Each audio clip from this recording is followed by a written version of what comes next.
Superficial scribblings on sexism, superficial scribblings on life. Who the fuck needs criticism? And I can always be right. Hello, something guys and gals. This is the 912th something guy. Back on this series while the pan is still hot. We got ourselves a very interesting article that, well, not necessarily tackling sexism, attacks the idea of diversity, or in this case, affirmative action.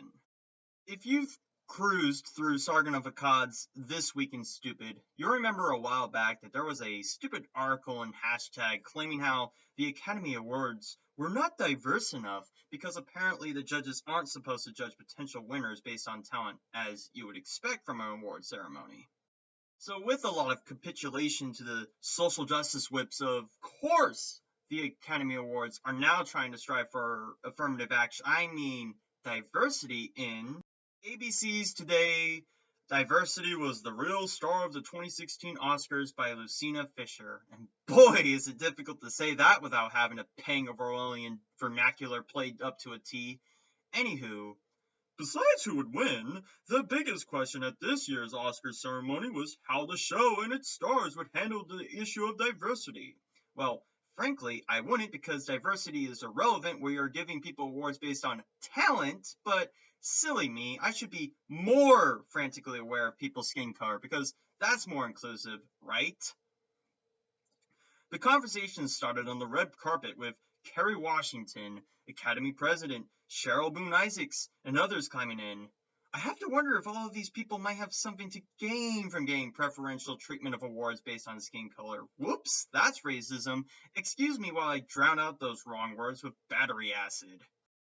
This is the second year in a row of all-white acting nominees, prompting some, like Will Smith and white Jada Pinkett Smith, to boycott the awards show. Yeah, I'm sure Will Smith's highlight career as Cypher Rage and After Earth demanded some attention from the Academy Awards, right? Or is it possibly, that the main talents of this year and last year's shows all happen to be white? While she respects those who chose not to attend the ceremony last night, Washington told ABC News' Robin Roberts that she felt that it was important to have my voice on the table. Feels before reels, am I right? The Scandal star, who joined the Academy 3 years ago, said that as a new member, she wants to be part of the conversation. Okay, so you would think to have that conversation outside of the award ceremony, would you not? Once again, do you have something to gain from this inclusivity, so to speak? If you look at the history of movements, she said, a lot of voices are needed at the table, adding that her voice is best used at the table. Black voices. Don't sweet cake this shit. You want black voices at the table for no reason but being black. Also, I love this presumption that this person thinks that their voice is ideal, but only if they get some affirmative action, probably showing how not ideal her voice actually is. Later, Louis Gossett Jr., who won an Oscar in 1982 for An Officer and a Gentleman, chimed in about the diversity conversation. Pretty irrelevant guy if the last award he got was over 30 years ago, but I'll humor this bullshit. We're not going to get to the promised land until we regard one another as part of the same family, he said. Black, Latino is one family, that's America. But not white people, apparently, because they aren't part of that family of cultures, huh? Also, the only means of which to include some mixed race as a part of the family is to force them in to winning some award based on their race. Yeah, I'm sure Martin Luther King Jr. is proud of this progressive society we live in. Meanwhile, Boone Isaacs emphasized that the 7,000-member organization has been having these discussions and pulling together initiatives for the last few years. As a result, she said, we were able to speak up at a time that was most important, and we are going to continue to take action and not just speak. Yeah, you go, girl. Force those diversity quotas on the awards. It will in no way make colored people entitled to awards based on their color at all. During the show, host Chris Rock addressed the elephant in the room right from the start with his opening monologue, welcoming the crowd to the White People's Choice Awards. Rock acknowledged that he was hosting the wildest, craziest Oscars. I can only hope he made that comment as a joke because he's a comedian. But if he is so confident that the Oscars are racist, how many talented actors are black in regards to white people? If there's a disparity, then of course there are going to be more white people winning awards than black people. Unless you can discern accurately that someone didn't get an award because of their race despite their talent, you are left hands empty of excuses claiming that the Oscars are racist despite the fact that you, Chris, are the host of the fucking show. Give me a fucking break. He joked that he thought about quitting, but the last thing I need to lose is another job at Kevin Hart, and the millions of dollars I'm sure he's receiving from his multiple roles and of his comedy routine. But I'm sure it just comes down to them racist Oscars. On a more serious note, though, he said, is Hollywood racist? You're damn right, adding that it's a different type of racism. Hollywood is sorority racist. We like you, Rhonda, but you're not a Kappa, he said, drawing applause from the audience. I have no fucking idea what Kappa is, but can there really be any other form of racism other than excluding people for their race? Because I didn't know it was also racist not to choose people for awards because you don't think they're talented, who just happen to be black or Asian or whatever. Later, Rock appeared in a hilarious skit with Whoopi Goldberg, Leslie Jones, and Tracy Morgan, spoofing some of this year's films while commenting on the lack of opportunities for black people in Hollywood. Yeah, those lack of opportunities despite four talented, successful black actors and actresses parodying a variety of films under the guise of oppression. Or is it just oppression just because the awards aren't given out evenly across a multitude of cultures? Because to me, that sounds like, oh, what's that, Jim? Oh yeah, that's right, socialism. But some in the audience seemed clueless about Clueless, pun intended, star Stacey Dash's brief appearance on stage following the skit. Probably because some people haven't watched Clueless like me, but no, it's because I hate black people. Dash, a vocal Republican, quipped, I cannot wait to help my people out. Happy Black History Month. Yeah, woohoo! Diversity, baby! Fuck Brad Pitt and Matt Damon, Leonardo DiCaprio. They're whitewashing the awards. Let's get that black hobo down the street and give him an award because he's black. Woohoo! Black history! The actress later tweeted about her surprise appearance at the Oscars, explaining that she was bringing diversity to Hollywood, not merely because of color, but politics as well. The two reasons are not mutually exclusive in this. There's most definitely a groundswell of diversity politics going on here.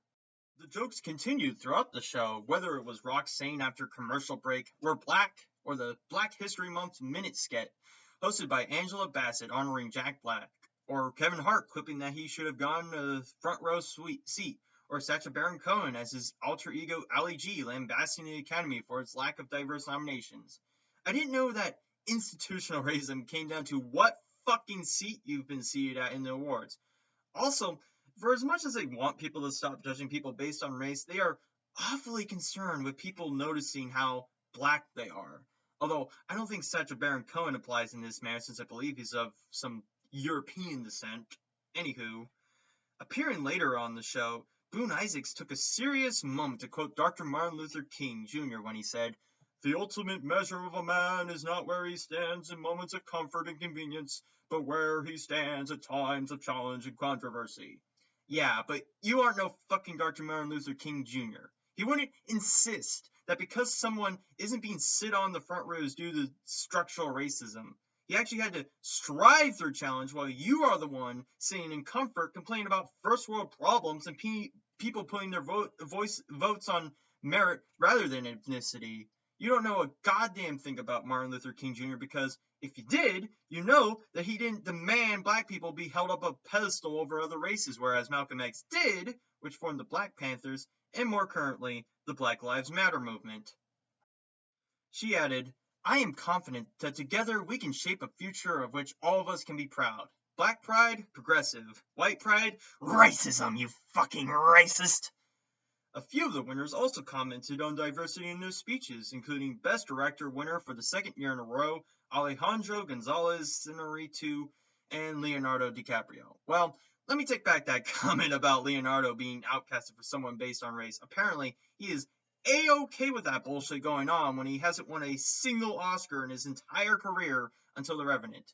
Do I think this is an example of racism to white people? Of fucking course not. But can't these people see how easy it is to jump to these conclusions without looking deeper into context? So, as with tradition with these scribblings, I'll also have to read a few of the comments in regards to this lovely identity politics meandering. Mike888 says, I'm sorry, but this is getting ridiculous, sorta. Are we going to require token black nominees at every Oscar night? I still cringe every time I remember the workplace debacle. Equal opportunity does not mean, see, we have one or two or more. It means equal chances, period. Then, if there is obvious evidence of exclusion, everyone should shut out to the media, not just to start another controversy. Couldn't have said it any better if I could. Lamb says, if this is the new standard for Hollywood, I will not be going to see any of their movies. It is hard enough in today's culture without these elitists claiming racism kept them from an award. If your paycheck is not reward enough, you have no idea how the rest of us live. What makes it more absurd that these people who have gotten paid millions by the dollar for their roles are complaining about racism in Hollywood. Finally, Maddie May says, worst Oscars ever. Just a horrible display that was so offensive and disrespectful, mainly to the other nominees and white presenters. The look on Charlize Theron's face after being called someone whiter before coming on stage to present said it all. The skits of black actors in nominated film clips was rude, and in particular the one for The Revenant was disturbing. Nominations and wins should be based on merit, not quota. Will never be truly equal until the color of one's skin is only mentioned as nothing other than a physical description. There are numerous actors of various races who do not get nominations every year who give great performances. No one should nominate or vote against or for anyone based strictly on the color of someone's skin. This was shameful, and the Academy should be embarrassed. We seem to be going backwards in our fight against racism and for equality. I think this is the highlight of all the comments on this article, which is generally against this identity quota going on here. So that was a return of superficial scribblings on sexism while the gears are turning. Next time I will refer to a particular music television network and their downwards and backwards thinking in regards to race. See you next time, Francesca.